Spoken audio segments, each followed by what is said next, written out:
அன்பு நண்பர்களுக்கு வணக்கம். பழமொழி 400 பதிவேற்றம் 288 பாடல் 286.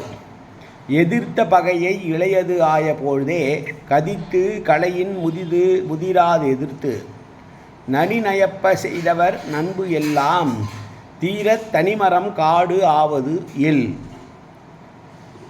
நமக்கு எதிரானவர்கள் ஒன்று சேர்ந்து பலம் மிக்கவர்களாக ஆவதற்கு முன்னாலேயே அவர்களை எதிர்த்து அழித்து ஒழிக்க வேண்டும் ஒரு அரசனானவன்.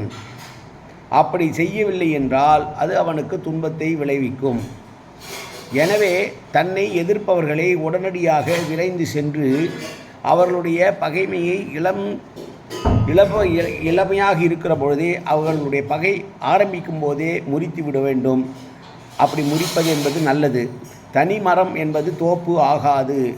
எனவே முதிர்ந்தவன் பகை முற்றிய பின் அழிக்கலாம் என்று கருதுவது தவறு. பகை ஆரம்பிக்கிற போதே இளைய நிலையிலேயே அதை களைத்து எறிய வேண்டும் என்று சொல்லுகிற பாடல் இந்த பாடல். பகை ஆரம்பிக்கும் போதே அதை முடித்துவிட வேண்டும் என்று சொன்ன பாடலை பார்க்கிறோம். மீண்டும் ஒரு முறை பாடல்.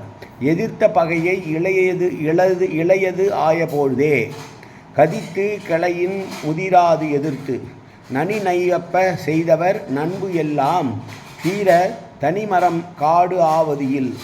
அரசன் பகைமை தோன்றிய உடனேயே விரைந்து அதனை முறித்திட வேண்டும் என்று சொல்லுகிற பாடல் இது. நன்றி, வணக்கம்.